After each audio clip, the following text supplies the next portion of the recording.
Awal mulanya si dia ini kenal sama satu kampung dari aku, dan satu kampungku ini mengarahkan mereka ke tempat saya. Setelah udah diperkenalkan, kalau udah diperkenalkan sama orang satu kampungku ini, diperkenalkanlah saya sama orang tua saya bahwasanya mereka bakalan menjodohkan saya kepada orang Cina, dan orang tua saya kurang yakin bahwasanya kenapa bisa orang Cina mau sama suku orang Nias. Dan saya pun, orang tua saya pun memikirkan apakah benar, dan mereka pun meyakinkan, mereka menunjukkan sama orang tua saya foto seorang laki-laki itu, seperti inilah fotonya, dan mereka pun menunjukkan. Setelah mereka menunjukkan itu, dan mereka juga meyakinkan orang tua saya untuk bahwasanya kalau orang Cina itu serius mencari jodoh, dan mereka juga meyakinkan bahwasanya mereka itu bakalan membuat anak ibu bakalan bahagia, hidup mewah, jauh lebih baik dari yang sekarang. Dan orang tua saya pun tergiur. Orang tua saya yakin dengan ucapan yang mereka beri, ucapan yang mereka ucap kepada orang tua saya. Dan orang tua saya pun menyampaikan kepada saya, apakah kamu suka? Dan orang tua saya pun mengasih tahu foto laki-laki itu, dan orang tua saya juga meyakinkan saya untuk harus mau menerima perjodohan itu. Dan saya sebenarnya tidak tahu siapa orang itu, dan awal mulanya memang tidak kenal, karena cuma sekedar tahu fotonya aja, nggak tahu aslinya gimana, orangnya gimana. Itu ya pokoknya dia cuma menunjukin foto. Dan orang tua juga meyakinkan saya bahwasanya kamu jauh lebih baik di sana, hidupmu bakalan mewah, dan hidupmu bakalan jauh lebih mewah dari apa yang kamu dapatkan sekarang.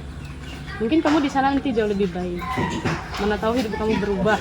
Orang tua saya meyakinkan saya, dan saya merasa karena mama saya setuju, ya saya terima perjodohan. Terus setelah pernikahan itu, kenapa sampai sekarang sudah berimpas dilaporkan ke Polres Kapteng gitu? Apa penyebab? Kenapa sampai dibawa ke Kapteng si adik ini? Atau proses pernikahannya seperti apa? Perjodohan itu berlanjut dengan seperti apa? Apakah ada nikah secara agama, negara, atau hanya adat istiadat saja, atau bagaimana? Tidak. Awal mulanya memang resepsi dilaksanakan. Mungkin mamaku mikir, dia bilang kan itu Cina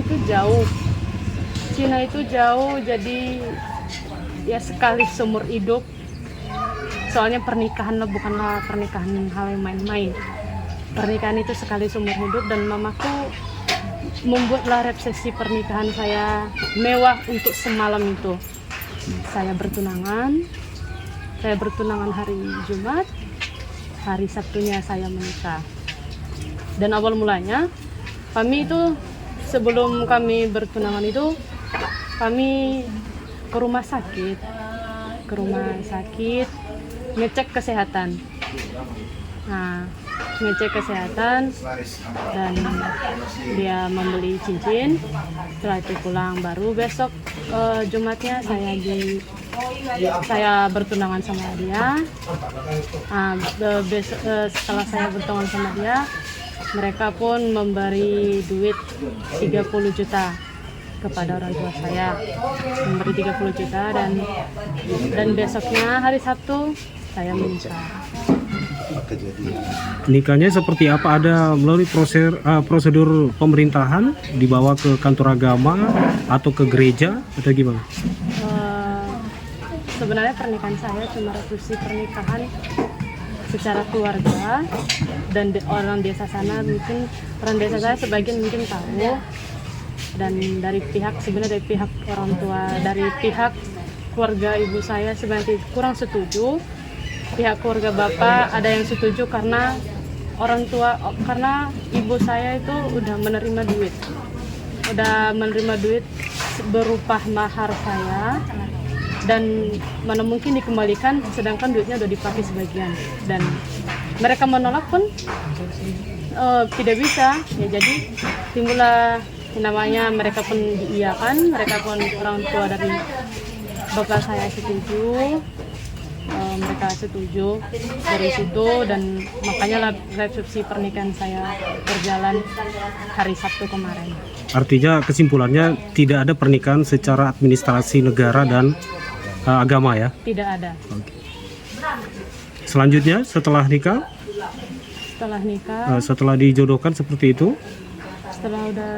setelah kami udah resepsi pernikahan, kami hari Minggunya saya pergi ke Sibolga bersama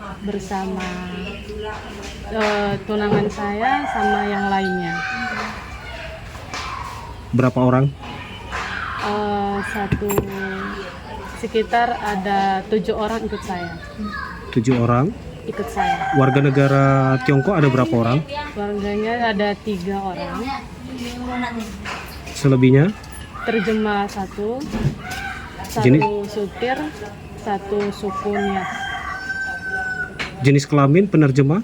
Perempuan warga Indonesia? Iya. Supir warga Indonesia? Iya. Kemudian yang satunya lagi juga warga negara Indonesia? Iya. Total 7 orang dengan Anda ya? Iya. Sampai di Sibolga kemudian bisa diceritakan apa saja yang terjadi? Sampai di Sibolga, sampai ke Sibolga, kami kedatangan imigrasi, dan kami pun besoknya dibawa ke imigrasi. Di mana di pihak imigrasi menemukan Anda dan teman-teman? Di salah satu hotel di Sibolga. Di Kota Pandan? Ya, betul. Kota Pandan, Taplu Tengah? Iya. Di situ kemudian ditemukan oleh pihak imigrasi. Iya. Kemudian dibawa ke kantor. Oke. Nah, selanjutnya ada lagi apa? Ada perasaan seperti apa dengan peristiwa itu? Apakah merasa ada tertipu atau tidak? Di situ sebenarnya saya juga ada menaruh rasa kecurigaan, ada rasa kegelisahan. Rasa kegelisahan itu timbul pas saat saya dicek kesehatan. Sebelumnya belum ada info. Saya itu dicek kesehatan sebelum ada info dari saudara saya ini bahwasanya mana mungkin orang Cina menikah dan mereka orang Cina ini menikah sama orang Indonesia, dibawa ke Cina lagi itu pengecekan kesehatan, dan saudara saya pun curiga kenapa harus ada cek kesehatan, dan disitulah rasa keraguan saya timbul. Aku juga bingung karena saya belum tahu apapun, dan saya melakukan apa yang mereka bilang karena mereka bilang ini permintaan dari kedua orang tua laki-laki.